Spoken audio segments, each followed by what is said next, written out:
boyeba que lelo tozo vivre na mondialisation, n'est-ce pas? Donc eza illusion ya kokanisa que congolais akoko régler ba problème na ye moko aza besoin ba tunisouté. Mutu abimaka président des États-Unis. Ayaka kosa ba tourner na Europe avant tant aza un candidat. Allez kaka rassurer ba assurer na ba européen et si bango voilà politique na nga boye ake Israël accepte. Donc bon a fortiori Congo et Zakutu donc pays moko comme faible likolo ya gestion ya trahison.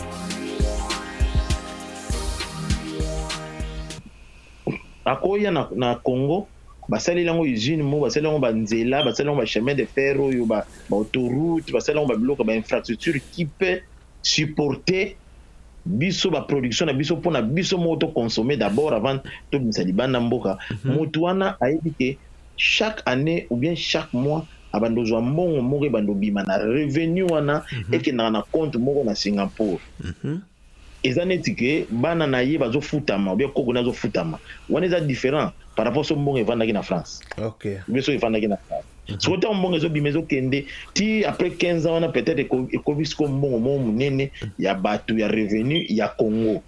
Donc ewutaki na Congo bafuti bakoko na ye. Bakoko ni bazwi mbongo na Singapour ba continuer vie na bango. Donc toye ba ndenge ni to ko négocier de façon ezala gagnant. OK. Na tout le monde. OK. Bon, sikoyo ce qui toleki na la haute finance te nini toko ko sala. Bon, et loko liboso toko sala na oyo ya so de leko ko leka na haute finance te, ezali d'abord faut lutter contre corruption parce que ce qui mbongo euti na libanda ya haute finance ezami bale ya ko defisa bato ba pesa bino mbongo ba otala na bango te. Ba otala te ba pesa bino ka mbongo bo sala kuna bo yiba na bino. Bon, soki bo kena ngona ndenge ya BOT bo moye bo yibeza te yango mo ba payer vela Afrique balinga ngo te parce que muto azo ko tonga ye mo muto ko pardon ba payer vela Afrique balinga ngo te pani balinga ngo te parce que ko yiba te soki yo ndenge donc ngolo ba que ba payer Afrique il faut ba yiba pana. Non, eza mentalité ya mabe mais eza réalité to tondi mango eza réalité parce que na ebisio eza na ba aventure msesa na mboka na msusu otamboli biso zui chance otambola pays belé na Afrique wana to monyango eza likambo to sepela mutu na famille azala riche quelqu'un qui est ministre ya soit ya éducation ou bien da dirka ba président comment il peut devenir riche en ce moment. Mais tout le monde est normal que mutu moko aza président Sénat aza riche. Comment il peut être riche? Na Congo ezali pas na mutu comme riche, il faut ça la politique. Il faut ça la entreprise état. Mais yemo ko comme millionnaire té, mutu yemo ko a sali a comme millionnaire avec cette mentalité là. Quoi associé na haute finance.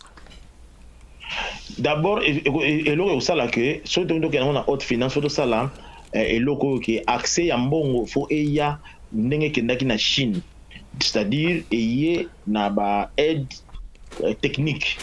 Donc on a aide technique bientôt associé ville donc mairie ville mairie, c'est comme mairie mo tout ça là, oyo ba benga démocratie directe, c'est-à-dire ba voter maire ou aza côté kuna azaline d'une façon symbolique de pour quatre ba ruban mais ba poni mutu mo ba engagé na musala na quartier azaneti CEO ya commune neto commune ya Kitambo boza na CEO na bino o papa Matondo bona boye ye musala na ye azali ko manager aza ko gérer ba bien ya commune wana.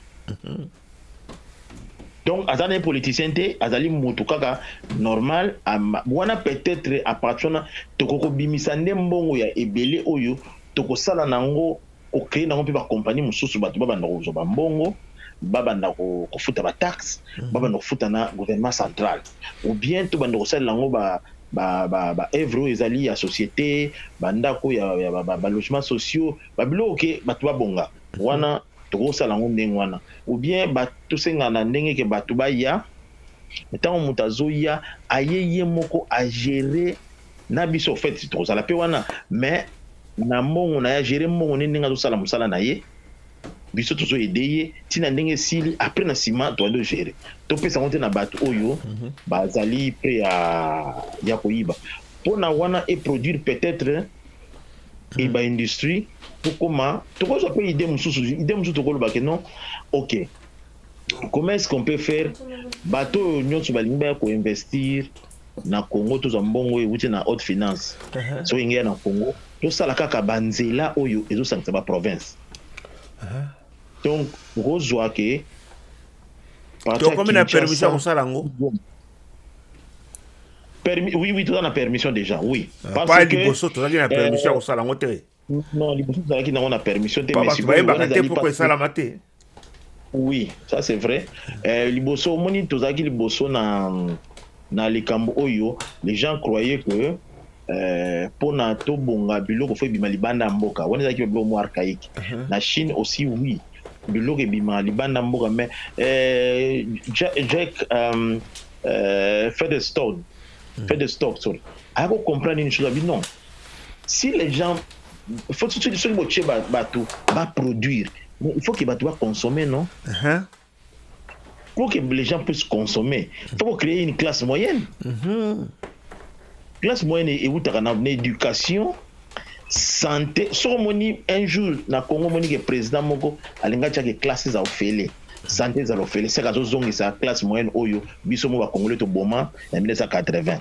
Il faut quand même batouba consommer. Tant que batouba ndi ko consommer nde siko omona ke bato o bazana bambongo na bango ba kosepela parce que George Soros akomaki na livre ne moko The Crisis of International Finance ezalaki publié na 1998 asomaka copie na nga na 1999 ntanga yango na 1980 donc ya lobaki ke soko ozali manager souci na yo ya compagnie ezali osala bénéfice donc souci ya kala ezalaki ke non bato kuna bakoma bapauvreté bango souci ekomaki soza manager compagnie no partout koteka etali te essentiel kaka kozosala bénéfice bazokomisa compagnie kingandi eza na revenu ya bien bakomi kotraite bakozwa bino ke yo oza manager ya bien toko motu wana akomi ke biloko azoproduire les gens peuvent consommer ça au Congo mais ça les revenus na ye pourquoi pas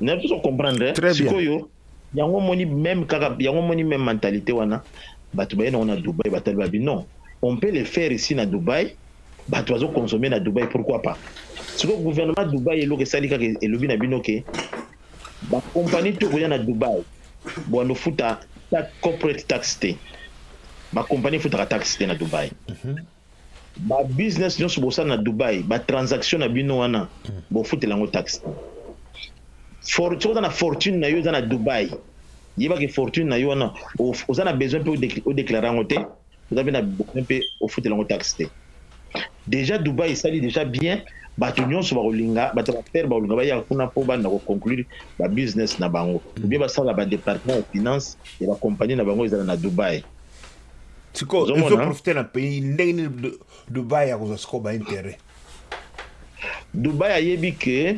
Dubaï aza makasi na service tout ce qui est service eza de makasi ya Dubaï ba hôtel ba restaurant Dubaï atia siko ba TVA babenga ba VAT na biloko tout à 20% mais bon yeba ngote parce que soki na Dubaï oza riche siko bazo futsa bilo banini kuna te bazo récupérer pas de l'air bokovana ba hôtel bozo lia na ba restaurant bango bazo récupérer taxe wana OK bozo matana ba bus bozo futa ba carburant ba biloko en fait bazo mbongo ebele sambo yeba bazo bino mbongo kuto bazo de belé parce que vous vivre bien, vous sommes chocolat, vous sommes boyer, vous sommes bilamba, ma transaction en surtout vous faites taxe. Donc nous on déjà la façon de bonnes aller bango et marché qui pour na bango. Biso peut réfléchir comment est-ce que tu ko sala que une partie à biloko et banana ko consommer. D'abord tout le monde qui na il y en a une photo ça la confusion à mitoba tout il y a Brésil tu par exemple à Brésil prochainement sur le lobby et le Romo est lié au Brésil. Mais on a un cadre il y a États-Unis au Tobaki Chine tant aux États-Unis bandoko aider Chine pour akende liboso. Idée na bango que Chine il fallait ça na économie moko o babengi extraverti donc biloko maka libanda. Yango mona que la majorité ba microwaves par exemple na monde ça la maka na des compagnies des compagnies na Chine. Nous sommes dans mboka moko. Donc marché munene ya monde eza na kata Chine. Donc bango ba rika biloko ba somba ba sala ba conteneur de malibanda. Tout ce qui est produit de malibanda. Mais ba chinois ba koma kotinda tamba komo zo mo ba mbongo ba manager wana. Ba komo tinda bana na bango na ba poto. Bana na bango ba komi ko koma ba ingénieur, ba komi ba cinéaste, ba komi ba nini. Ba komi ko zonga mboka. Mais bana na il faut que ba consommer non? Ba créer classe moyenne. Tant ba komi ko consommer comme ba papa na bango ba sali mwa mbongo na ba business bana sikoyo ba faut ba consommer ba lata ba grifo ya mikolo yo faut bana ba sala boye sikoyo ba groupe ya bato musu ba américain ba kotala ke maintenant Chine azal presque na 1 milliard ya mais donc ezolo ba que ba biloko ezal kaka kobimate et comme pe koteka na Chine sikoyo. Mais oui, un Chinois, oyo aza bien, na France ko somba te. So bozo tonga bilamba oyo fo bima libanda mais bozo za na qualité bien. Donc tant classe moyenne et c'est créé na Chine, c'est comme ko consommer. Bon, bien que c'était pas tout le monde, c'est pas tout le monde. Mais ça devient maintenant un danger na bato pour à peu près 800 millions bato ba consommer. Donc, baza suna besoin na bina libanda ta. Si. Un manager anglais qui est basé na Shanghai, il y a souci na yeza ateka asala mbongo. Souci na ateka biloko na Angleterre. Souci na yeza ateka. Soki ba chinois ba osomba ba soma na bango. Au moni ndenge ezali sikoyo ndenge zape loko mo na Congo et loko tokosala. Na Congo, on peut dire on peut négocier. Question na bizali que la classe moyenne c'est la classe pensante. On va bien la bourgeois, c'est la bourgeoisie, c'est bango ne bande créer bazaki classe ya ba diplomate beaucoup ba kolisa bango na façon moko oyo ki ba ko résoudre ba problème sans violence. Bango bazalaki na contact direct na ba prolétariat, ba paysan ba pe direct na ba aristocrate. Ba koloma. Donc baza na kati wana baza plus mboka eza na ba classe eza na classe quoi moyenne ya muke plus mboka comme na trouble. Donc mi de classe ya muke ce qui mi de classe classe moyenne ezali muke problème na mboka.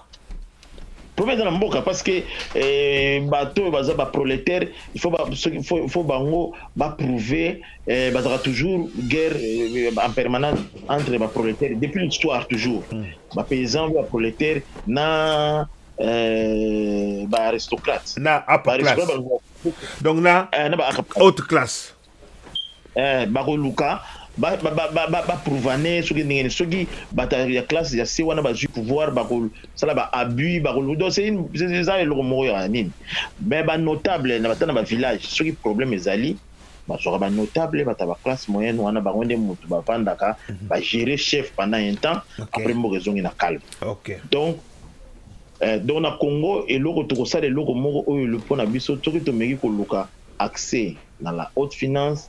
Et pour ngai vision ngai ezali que zonga nanu avant nanu soki to leki na classe na haute finance te to sala nini on répondait haute finance te et ko senga ke to banda ko gérer ba revenu auto ça nango lelo revenu na biso lelo o ezali auto bengi ba taxe ba taxe peut-être ba taxe ata ya bato bazo exploiter ba minerai na biso bazo exploiter ba ressources belé ba taxe bon bazo futa wana ba redevance soki bani ba futa wana tokoki kozwa yango pe redevance yango wana nde ba loyalty royalty yes tokoki kozwa yango yango moko donc soki tozwa yango bien l'état koki utiliser mbongo wana à financer ba projet où il y a lingi pour peuple bonga soki etikali mosusu tozoyiba kaka te nde l'état akoluka ke afuta bafonctionnaire bien soki ke etikali mpe l'état akofonctionne ti okomona l'état yango mboka yango moko ezongi ndenge efale ezala donc eloko oyo so mpe tokozwa excédent mbongo mosusu tokomi koproduire biso moko tokomosala mafuta tokomosala babiloko ebele na mbongo ya biso moko parce que na Congo même mwa ndambu ya taxe bato afutaka mbongo ezali mais nde corruption eza tellement endémique que moi mbongo ebima te combien d'individu akoyiba 30 millions 50 millions. Et au Congo, on ne vole qu'en millions. Mais c'est impossible. Au moins 200 millions, 250 millions. Comment ça n'a été que ONG, il y a président Jimmy Carter, Carter Center for Peace. Et ça, là, un rapport Moboye, et le mec va chinois va payer 1 milliard, ce qui combien on a de dollars pour na ba bon sebanzela na kota Kasai pour des chinois va na ba intérêt mo yo ça quelque chose côté. Mais qu'est-ce qui s'est passé? 800 millions ebunga. Wana zaki na tango ya régime avant président Tshisekedi. Ebunga. Sur 1 milliard 400 millions. 800 millions c'est oui, ebunga. Ebunga donc ebunga pe bato to vandi na biso to soki o meko ko loba boye comme le cambo politique. Comment ça n'a pas été ba end na tango ya 1+4. Ezaki na papa mo que je connais très bien na tango ba comme on a été.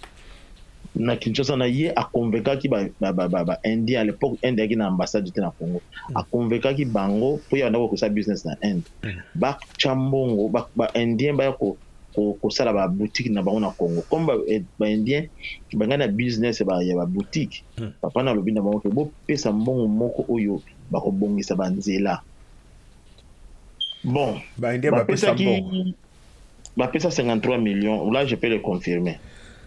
Il va payer 53 millions, mais si il y a un 1+3, faut que le 1+4. Non, 1+4. Nani, azalaki vice-président a chargé à finance et économie. Faut le retourner. Bon, voilà, ça là, on n'y pas nzele bonga tenaki. À part kaka nzelo ezali bosso ya parlement de bonga. Parce que na yebi que papa wana a joué commission na aidé. Dis-le. Donc na zan dossier on a zan na yebi yango, na zan yango, ya munene na tanga yango coin du coin. Problème.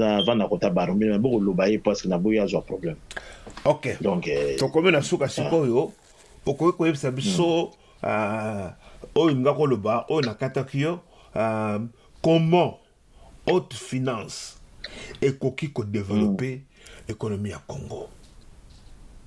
Bon, oyebi tozana ba façon ebele oyo d'abord ndenge tolobaki wana tozongela so exemple to bakina bande ezali neti bozana famille papa, maman, na bana, na bato basalaka pa na bango. Donc bana baza supposé neti ba classe moyenne. Bato basalaka pa na bango, baza supposé neti ba prolétaire, ba prolétaire. Bato ba ouvrier ou ba prolétaire na. Parce que apparemment baza neti la classe dirigeante, hein? Apparemment za sikoyo maman azane tokolo ba maman azali premier ministre. Donc papa yende sikoyo azali président na bino oye fois que na la haute finance azwa mbongo oyo mbongo ezana ndako wana te. Akoko nzongo na bandenge bela akoko nzongo na musala akoko ko defa akoko ko sala na ndenge nyonso ya ndenge façon mo légal azwa mbongo soka zwi mbongo wana eloka liboso yemo va d'abord faire la responsable. Soka responsable azana projet pour na bana na ye akuya nango pa mwasi na pesier. Bon mwasi ne peut faire la maman mo alingi bana na ye asa pe responsable ayebi pe loko alingi na vie azui atie na éducation bana atie na kolia ya bana atie sikoyo bana nde mutu bayebi ba besoin ya ndako ce n'est pas les parents. Pour comprendre ba parents yango moni tango tozokola omona ke ono papa linga somba voiture ando tuna ko bana bon tala ba catalogue awa moni ya bleu ou bien te papa oyo te ça ils vont faire ça donc bana ba yeba ka biloko mususu ba para ba yeba te omona ke papa sombi te va tala TV on a parce que yé bino tango ta la TV au Django tu tous ya zo raisonner déjà lobi boliani mais bino bana ngo na ba oyo boza bato basala na kati ya ndako wana na bana d'abord bana ba ko finga papa na bango te mais bato basala ko wana so ba yango yebe kutu patron na biso awa mais ye vraiment kaka ko bimaka chaque tongo ke na ko sala ko bimaka chaque tongo mais loko on peut toujours mona te mais azoke ne ba ko futa bango na fin du mois comprendre très bien do yel baga mo futa les 15 mais les 15 ngo les qui tisiko to komba les 20 na footing été mais ye ba kena musala kuna signer contrat ya kanse ba futer pe les 15 mais bine que non yo mbongo no ba nous aller 30 donc faut patience mais ce que yo bateau bazali na classe pensante parce que ye papa wana na bateau ya ba ouvrier na ba solo la raté à moins que juka bilamba na pesi bango ba solo la raté ba contre solo la MP na moi sinaye premier ministre mais ba solo la raté bien té mais c'est bana ndé mutu bazala la complicité na bateau sala pa na bango Kodi bana bazana relation mo bien na ba boze la vie papa ye boze la bana wana siko ba na baza la classe moyenne. C'est seulement bana classe moyenne de basangana bana ba classe ouvrière. Baza la relation na comment la classe haute na la classe ouvrière. Na classe haute. Bango nde soki okomisi bango ebele. Otie bango la position à bien. Bazali représenter ce choix na classe moyenne. Exact représenter souvent na banane. Bon mboka na mboka eza na ndenge nango mboka eza na ndenge nango en général cause la ba fonctionnaire à l'état et cause ba homme d'affaires mais na centre nango surtout landi na documentaire moko ba Alexandre en Angleterre en 1999 ba bangaki o balbaki the rise of the middle class.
classe moyenne et bana capacité n'andenge que ce n'est pas kozwa mbongo, non, c'est parce que ba vie na bango dali centré na éducation ya bana na bango. Je répète, na éducation ya bana na bango, na mbongo te mais na éducation ya bana na bango.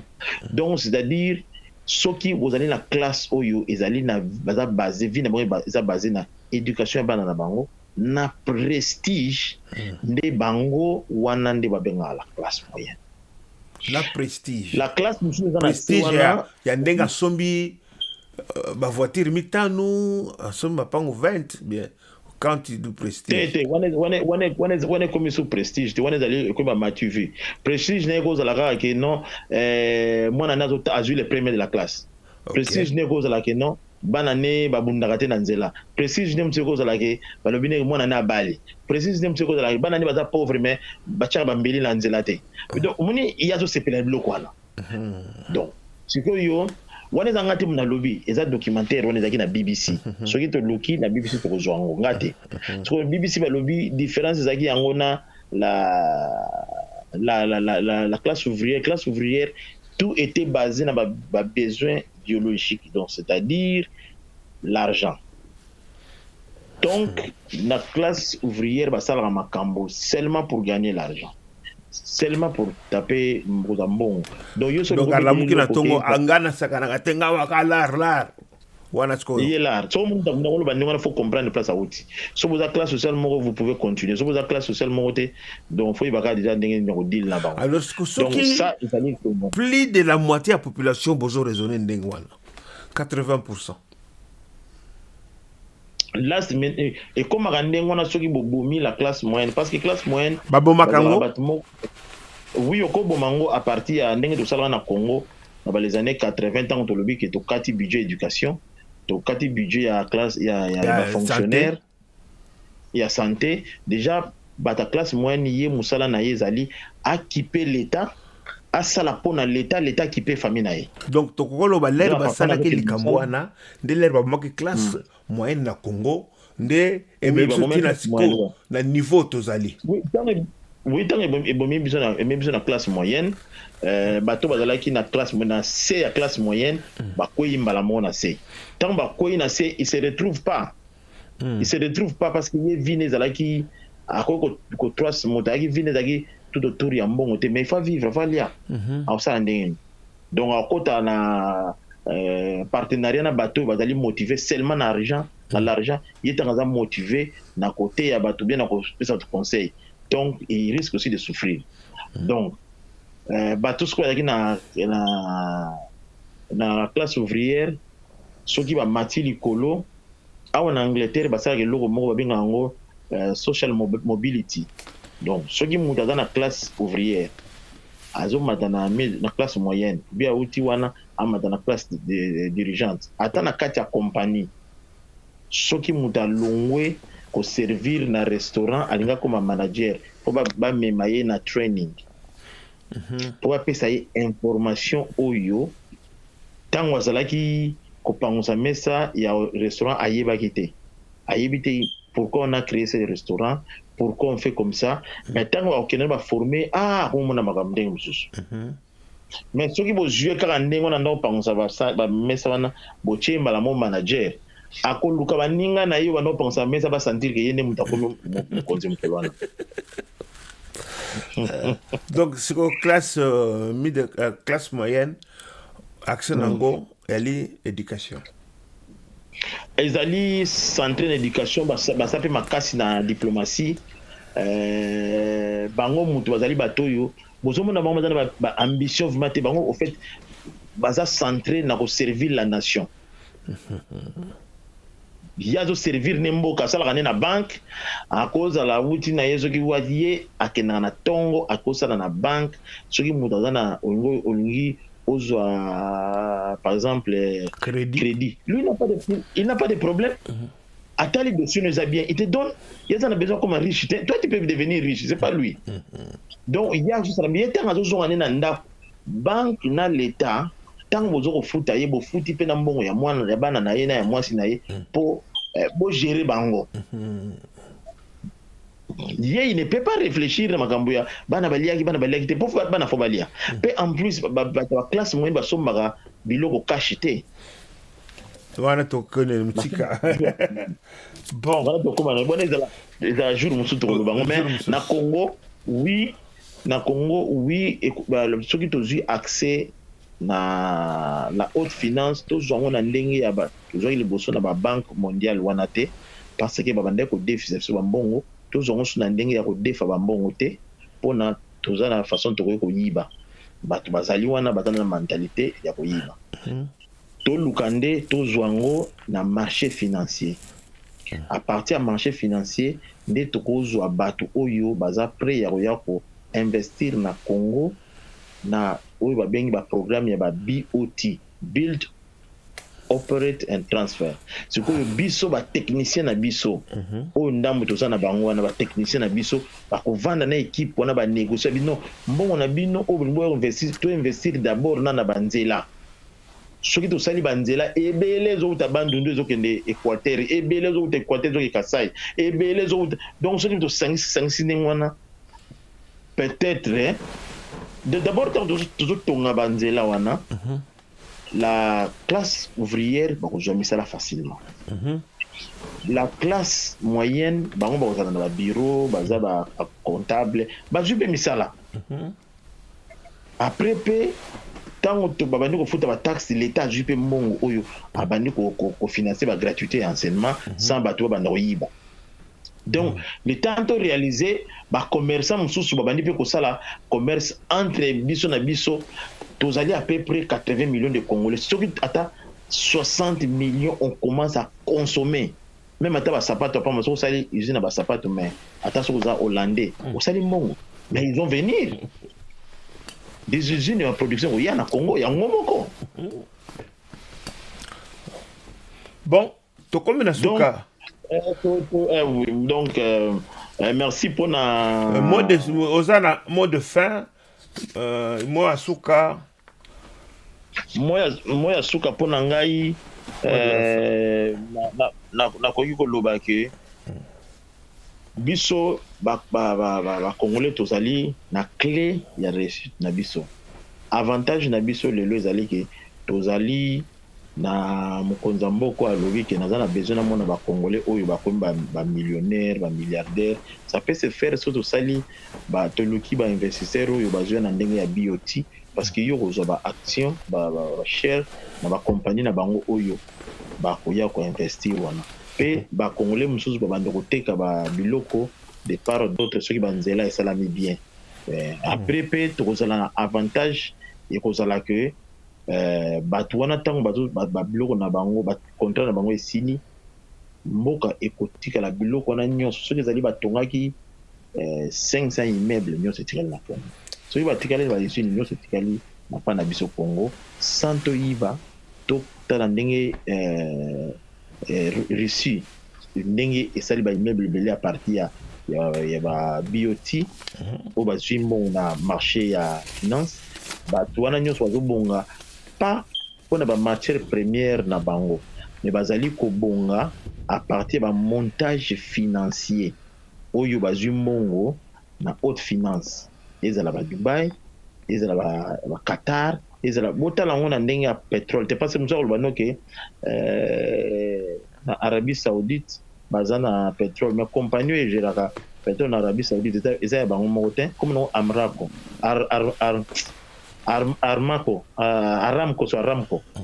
ningo Arabia American Company eza baaméricaine na bata Arabie Saoudite eza ya bango moko te c'est la même chose aussi mpe na Libye ntango Kadhafi anationalisaki pétrole ya mboka anationalisaki sema 51%.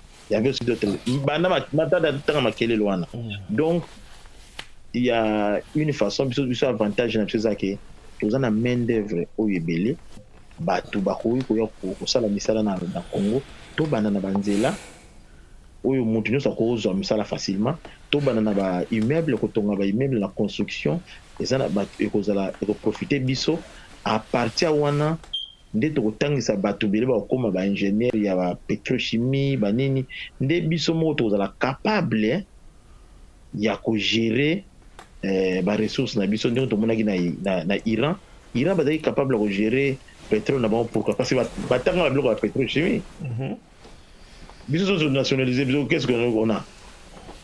Donc dimension humaine on est kozanga biso peut-être parce que to boma de la classe moyenne wana. Donc au fait eloko na rôle baka que toza na chance turoyo toza na accès na haute finance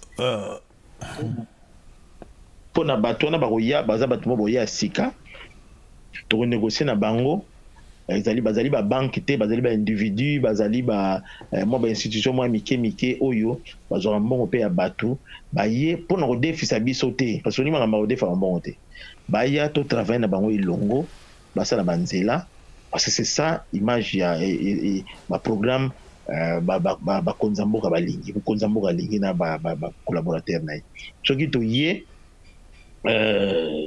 bato babandi osala misala bato babandi ko se retrouver social et kobima yango moko. Donc c'est ça en fait yango nde loko na kinongo ya suka ya kolo.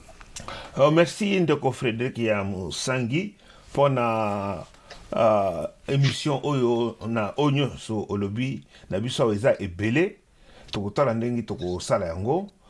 Bandeko balingami bana Congo balandi ya émission le Congo dans le monde tokutana mbala sima. Merci na ndenge bolandi biso na ndenge bozali kopesa biso confiance ya kotala biso koyamba biso na bandako na bino na nzela ya baécran na bino ya ba portable na bino na nzela nyonso bokomonela video oyo tika te totika mboka Congo na maboko ya Nzambe. Tokutani na mbala sima mpona baprogramme mosusu ya malamu na ndeko na biso Frédéric ya Musangi na le Congo dans le monde. Merci botikala malamu. Boyeba que lelo tozo vivre na mondialisation, n'est-ce pas? Donc eza illusion ya kokanisa que Congolais akoko régler ba problème na ye moko aza besoin ba tumisute. Mutu abimaka président des États-Unis ayaka kosa ba tourner na Europe avant tant azana candidat aller kaka rassurer ba assuré na ba européen et si bango voilà politique na nga boye ake Israël accepte. Donc bon a fortiori Congo ezakutu donc pays moko comme faible likolo ya gestion ya trahison.